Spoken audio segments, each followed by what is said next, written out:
याच्यासाठी नामसंकीर्तन असतं. सोपं नाहीये. आता मी गादीवर दोन आहे. मी गादीवर बसलो, मला काही होत नाही, पण तुम्ही खाली बसलेला. खाली काही एवढी सवय जागा नाही. मी रात्री कीर्तनाला बसलो, मी बघितली खालची जागा कशी आहे. कारण खूप पाय खालून लय गुंतले जातात, पाय गुंतत नाही. तसं मला सांगायचं तुम्ही पाय मी तुमचं आहे, लक्षात ठेवा, तुमच्या मुलासारखं आहे. सांगायचं महाराज पाय खूप गुणाने भजन घ्या, घेतलं जाईल. गोपाल कृष्ण भगवान की जय. काय विषय चालला होता आपला? हो, भीष्माचार्य केली माय बाप, पण त्या ठिकाणी 6:15 त्या ठिकाणी वाजत आलेले आहे. हो, ज्यावेळेस त्या ठिकाणी भीष्माचार्यांनी प्रतिज्ञा केली निष्पांडवी पृथ्वी करेल, त्यावेळेस पांडव कौरवकडे सगळे मारले जाते. दुर्योधन त्या ठिकाणी भीष्माचार्यांकडे गेला, तुम्हाला कथा माहितीये, आणि म्हणला पितामह फक्त शरीराने आमच्याकडे युद्ध करताय, पण मनाने पांडवाकडे. एवढे कौरव त्या ठिकाणी मारले गेले, एकही पांडव मारले गेले. भीष्म प्रतिज्ञा केली माय बाप, आणि नसता भगवान श्रीकृष्णाला हातामध्ये शस्त्र धरायला लागले, अशी घनघोर प्रतिज्ञा केली. पण सगळे पांडव निवांत झोपलेले, पण जगाच्या मार्गाला झोप आली नाही. भक्तावरती संकट आलं माय बाप. पांडव मस्त घोरायले, घर घोर घर घोर, आणि देव मात्र चक्रा मारतो. देव त्या ठिकाणी अर्जुनाकडे गेला आणि मला, अर्जुना तुला माहित आहे का काय झाले? म्हणजे काही माहित नाही. अरे भीष्माचार्याने प्रतिज्ञा केली आहे. कशाची? म्हणजे तुम्हाला मारण्यासाठी. मग आम्ही काय चिंता करायची? आम्ही चिंता नाही करायची, आम्ही चिंतन करायचं. गोपाल कृष्ण भगवान की जय. देवा, अरे सगळा संसाराचा भार तुझ्यावरती घातलाय. तुका म्हणे घालू तयावरी भार, वाहू हा संसार देवा पायी. तुझ्यावर भार घातल्यामुळे काय झालं? मागे पुढे उभा राहे सांभाळिक, आलिया घाद निवारा. चिंताच नाही. देव म्हणला आता अवघड झालं म्हणले, पण त्या ठिकाणी द्रौपदीला उठवलं. द्रौपदी यांना झोपू दे, तू तरी चल. द्रौपदीला त्या ठिकाणी देवाने खांद्यावरती घेतलं. काय अधिकार असेल द्रौपदीच्या? आता तुम्ही माझ्या समोर सगळे ज्येष्ठ मंडळी आहात, तुम्ही देवाची पूजा करता, देवाची ध्यान धारणा करता. कोणाच्या स्वप्नात आलं का? स्वप्नात कोणाच्या आला? 1 2. माग काय पाहता? कोणाच्या स्वप्नात नाही. आम्ही कथा कीर्तन करतोय, आमच्या कोण स्वप्नात नाही बघा. पण द्रौपदीला खांद्यावर घेतलंय. झिमझिम पाऊस चालू होता. द्रौपदीच्या पादुका हातामध्ये घेतल्या देवाने, आणि द्रौपदीला खांद्यावर घेतलं माय बाप, आणि भीष्माचार्याच्या पर्णकुटीकडे नेला, आणि द्रौपदीला एकच सांगितलं, काय तू काय कर, भीष्माचार्याचं फक्त दर्शन घे, भीष्माचार्यांचा आशीर्वाद घे. मग द्रौपदी तिथपर्यंत नेलं, आणि पर्णकुटीपाशी द्रौपदीला त्या ठिकाणी उतरवलं. द्रौपदी खाली उतरली, आणि हळूहळू हळूहळू त्या ठिकाणी भीष्माचार्यापर्यंत गेली. असं पायामध्ये घुंगर खणखण वाजवत नाही गेली, एकदम साजूक नाजूक त्या ठिकाणी पावलाने भीष्माचार्यांपर्यंत गेली. हातातल्या बांगड्यांचा आवाज आला. भीष्माचार्यांनी त्या ठिकाणी डोळे लावले होते, आणि त्या भगवान श्रीकृष्णाचं चिंतन करत होते. जय कृष्ण श्री कृष्ण, जय कृष्ण श्री कृष्ण, जय कृष्ण श्री कृष्ण, जय कृष्ण श्री कृष्ण, असं ध्यानस्थ भजन करत होते मनातल्या मनामध्ये. त्या ठिकाणी बांगड्याचा आवाज आला. त्या ठिकाणी द्रौपदी मातेने दर्शन घेतलं, आणि त्या ठिकाणी बाजू झाली. डोळे लावलेले असताना आशीर्वाद दिला. का?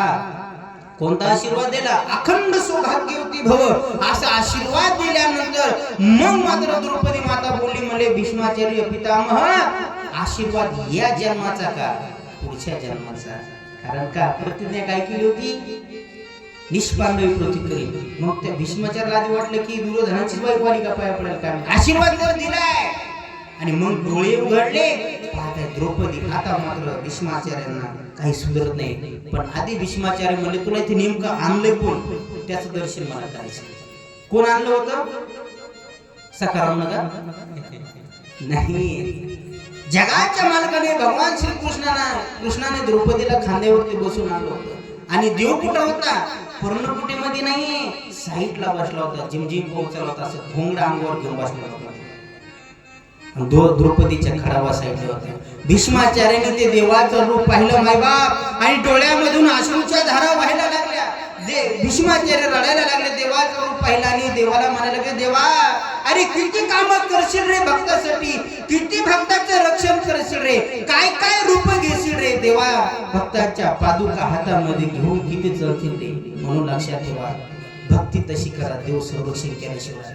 धाय मोकळून भीष्माचार्य रडायला लागले. म्हणले, देवा अरे हा भीष्म बी तुझाच भक्त आहे रे, तुझंच नाम स्मरण करते. त्यावेळेस देवाने स्मित हास्य केलं आणि हात जोडे म्हणले, देवा मी बी तुझा भक्त आहे, पण एक काम कर, माझी एक मागणी, ज्यावेळेस माझा अंतकाळ येईल, ज्यावेळेस माझा देह त्या ठिकाणी पडेल ना, त्यावेळेस तू माझ्या समोर उभे राहा. आता दृष्टी पुढे ऐसा चितुरा आहे, जो मी तुझ पाहे पांडुरंगा. अशा त्या ठिकाणी मागितलं, देवाने आशीर्वाद दिला आणि ते चला रिपीट मागे या. मग भीष्माचार्याच्या समोर त्या ठिकाणी देव उभा होते आणि मग त्या ठिकाणी भीष्माचार्य देवाला म्हणले, देवा आता असाच उभा राहा, असाच उभा राहा. देवाला प्रश्न पडा, हा तपस्वी महात्मा आहे, हा इच्छा मरणी भीष्माचार्य का झाले माहितीये का? आता सगळ्यांना माहिती, पण त्यातले बारकाव आहे. काय बारकाव सांगू तुम्हाला? भीष्माचार्य इच्छा मरणी का झाले होते? मरण त्यांच्या हातात होतं. कशामुळे माहितीये का? फक्त वडिलांची सेवा केली होती म्हणून. लक्षात ठेवा. म्हणून आई वडिलाला साधं समजू नका. हो बघा, आई वडिलाचा विषय सगळीकडेच. ज्ञानोबा ज्ञानेश्वर मध्ये गोड वर्णन करतात ना, सकळ तीर्थाची धुरे जी का माता पितरे तया शेविशी तीर शरीरे लोमती. माय बाप केवळ काशी तेने न जावे तीर्थाशी. मायबाप म्हणजे साधे नाही. भीष्माचार्याने फक्त वडिलांची सेवा केली, म्हणजे वडिलाला तारुण्य दिलं होतं. खूप मोठा विषय, मला तो जायचं नाही. वडिलांनी आशीर्वाद दिला, जा बाळा इच्छा मरणी होशील. हे वडिलांचे आशीर्वाद झालेले. म्हणून लक्षात ठेवा, दररोज आई वडिलांच्या चरणावर झुकतात ना, त्याला कोणाच्या चरणावर झुकायची गरज नाही. लक्षात ठेवा हो. म्हणून आई वडिलांच्या चरणावर झुकत जा, कोणाच्या बी चरणाच्या पाया पडतो नाही. मस्त की नाही? आवले स्वाभिमानी, कोणाकडे बी वाकत जाऊ नका. काय माहिती कोणाच्या पायाची कशी ताकद आहे, काय माहिती. एक जणाचे पाय एकाच्या घराला लागले, अख्ख्या घराचीच राखरांगोळ झाली त्याची. अशी पायाची ताकद आहे आपल्या. म्हणून कोणाच्या पायावर झुकू नका, फक्त आई वडिलांच्या पायावर झुका. हे बघा, वडिलांमुळे इच्छा मरणी झाली आणि मग मात्र त्या ठिकाणी भीष्माचार्य म्हणले, देवा आता समोर आणि एक काम कर म्हणले, देवा आता मी त्या ठिकाणी माझा देह पडणार आहे. आता भीष्माचार्यांचं मरण त्या ठिकाणी पाहण्यासाठी सगळे पाहत होते. मायबा इच्छा मरणी होती, मरण त्यांच्या हातामध्ये होतं. सगळे त्या ठिकाणी इंद्रादी देव सगळे त्या ठिकाणी आले आणि एकच विनंती केली, देवा आता तू माझ्या डोळ्यासमोर उभा राहा. देवावर वाटला आता किती वर्षे कौरव थांबून तो काय माहिती. देवाच्या मनात कल्पना निर्माण झाल्या. भीष्माचार्याला देव म्हटले, अरे मला किती वेळ थांबू, अशा कल्पना निर्माण व्हायच्या आधी भीष्माचार्य म्हणजे, देवा जास्त वेळ तुझा घेणार नाही, आता मी पुढे जाणार आहे बरं का, जास्त वेळ घेणार नाहीये. आणि मग मात्र त्या ठिकाणी भीष्माचार्य म्हणतात, माझी एक कन्या आहे. भीष्माचार्याचं लग्न झालं होतं का? कोण म्हणलं झालं होतं? नाही, भीष्माचार्यांचं लग्न झालं नव्हतं, ते ब्रह्मचारी होते. भीष्माचार्यांची मुलगी द्यायची म्हटल्यानंतर मग सगळ्यांना त्या ठिकाणी आश्चर्य वाटलं. म्हणले भीष्माचार्याचं लग्न झालं, मग देवाला मुलगी कोणती देणार आहे? ऐका ती मुलगी कोणती, ती म्हणजे बुद्धी. वा वा, शुभ संकेत आहे. गोपाल कृष्ण भगवान की जय. बुद्धी अर्पण त्या ठिकाणी कर. बुद्धी माझी बुद्धी तुमच्या त्या ठिकाणी चिरनिरत व्हावी अशी विनंती केली मायबाप. आता भीष्माचार्य त्या ठिकाणी आपला देह सोडून जाणार आहेत, म्हणून देवाला प्रार्थना केली, देवाला विनंती केली मायबाप. ती विनंती आपण मरणाच्या वेळेस सगळ्यांनी आपण देवाला केली पाहिजे. कोणती विनंती? इतना तू करना स्वामी जब प्राण तन से निकले, गोविंद नाम लेके तब प्राण तन से निकले, जब कंठ प्राण आवे कोई रोग ना सतावे, एक भक्त की है अर्जी, खुद गर्ज की है गर्जी, आगे तुम्हारी मर्जी, जब प्राण से निकले. एवढी प्रार्थना केली आणि भीष्माचार्यांची ज्योत भगवान परमात्म्यामध्ये अशा पद्धतीने ही कथा सांगितली. आणि मग मात्र त्या ठिकाणी भगवान श्रीकृष्ण द्वारकेला निघून गेले. भगवान श्रीकृष्ण द्वारकेला निघून गेल्यानंतर भगवान श्रीकृष्ण सोबत अर्जुन द्वारकेला गेला आणि बरेच वर्षानंतर त्या ठिकाणी अर्जुन वापस आला. पण अर्जुन वापस आल्यानंतर अर्जुन त्या ठिकाणी आल्यानंतर रडायला लागला. आता धर्मराजाचं राज्य चालू आहे, अर्जुन रडायला लागला. अर्जुनाचा चेहरा निस्तेज झाला आणि मग त्या ठिकाणी त्या ठिकाणी अर्जुनाकडे गेला आणि अर्जुन म्हणला, अर्जुना का रडतोय? त्यावेळेस अर्जुन म्हणू लागला, दादा अरे ज्याने आपलं नक्षत्रातून रक्षण केलं, ज्याने आपल्यावर एवढे आघात आलेले त्या ठिकाणी संरक्षण केलं, आघात आलेले निवृत्त केले, आता तो भगवान श्रीकृष्ण राहिला नाही. भगवान श्रीकृष्ण त्या ठिकाणी निघून गेला मला. असं म्हटल्यानंतर सगळे त्या ठिकाणी रडायला लागले. आता जास्त भाव सांगत बसत नाही, वेळ कमी राहिलेला आहे. परीक्षित महाराजांना पुढे करायचं मला आता. आणि मग त्या ठिकाणी सगळे रडायला लागले. आणि मग नारद महर्षी तिथे आले आणि नारद महर्षी म्हणले, हे बघा धर्मा, कलियुग चालू झाले, आता तुम्ही इथं राहू नका. कलियुगाचं भीषण वातावरण वाढायचं नाही, तुम्ही बी स्वर्गारोहण करा. आणि मग म्हणतात की पांडवांनी सगळं राज्य कोणाला दिलं? परीक्षित महाराजांना देऊन टाकलं, राज्य बाहेर केलं. आणि मग कुंती मातेने आपला देह जागी ठेवला. पाचही पांडव त्या ठिकाणी स्वर्गारोहणाला निघून गेले. आता त्या ठिकाणी परीक्षित महाराजाचं राज्य चालू. गोपाल कृष्ण भगवान की जय. आता मायबाप परीक्षित महाराजांचं राज्य चालू आहे, चांगल्या पद्धतीने राज्य चालू आहे. सगळीकडे सुख समाधान सगळं त्या ठिकाणी चांगल्या पद्धतीने चालू आहे. असं म्हणतात परीक्षित महाराज त्या ठिकाणी एकदा पृथ्वी भ्रमण करत असताना त्यांनी त्यांच्या राज्यामध्ये बघितलं, एक गाय आणि एक बैल बघितले.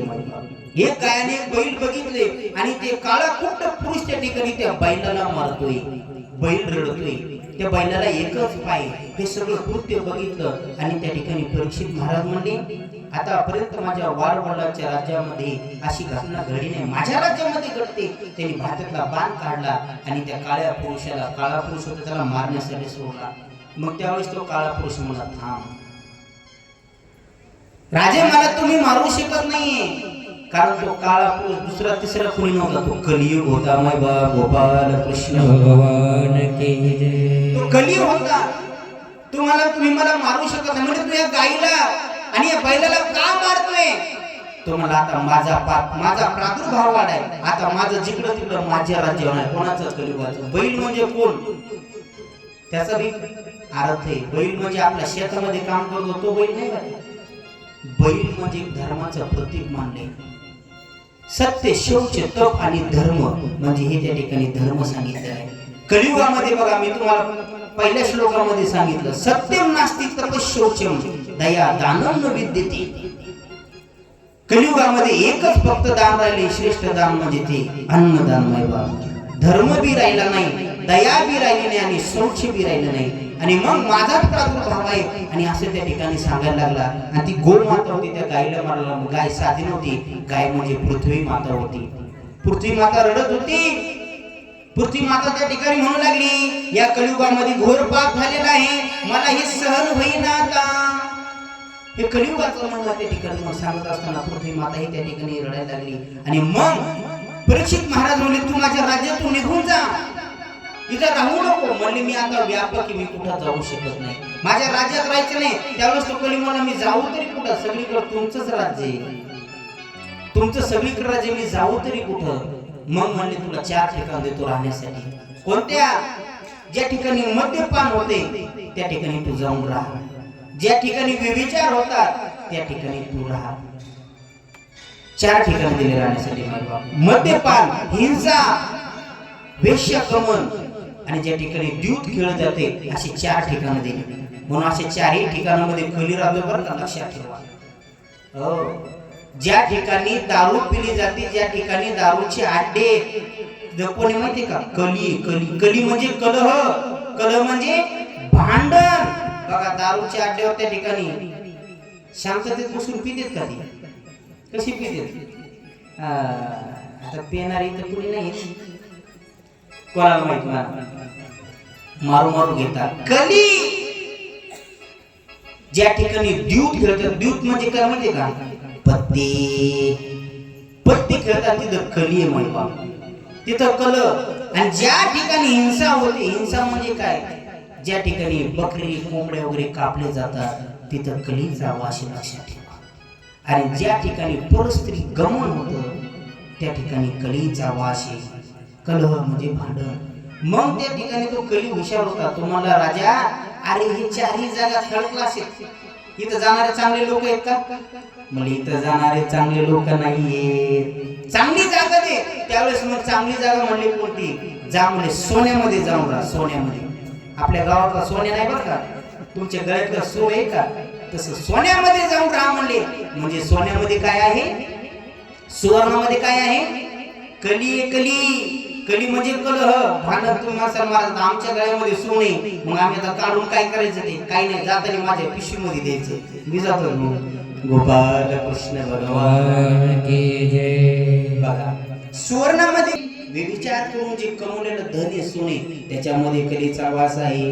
असे 4 ठिकाण दिले, महाराज निघून गेले. मग दुसऱ्या दिवशी महाराज त्या ठिकाणी अरण्यामध्ये जंगलामध्ये फिरत असताना, शिकार करत असताना मग महाराजांनी डोक्यामध्ये घरून निघताना सोन्याचा मुकुट घातला होता. कोणाचा, जरासंधाचा मुकुट त्यांनी डोक्यामध्ये घातला होता.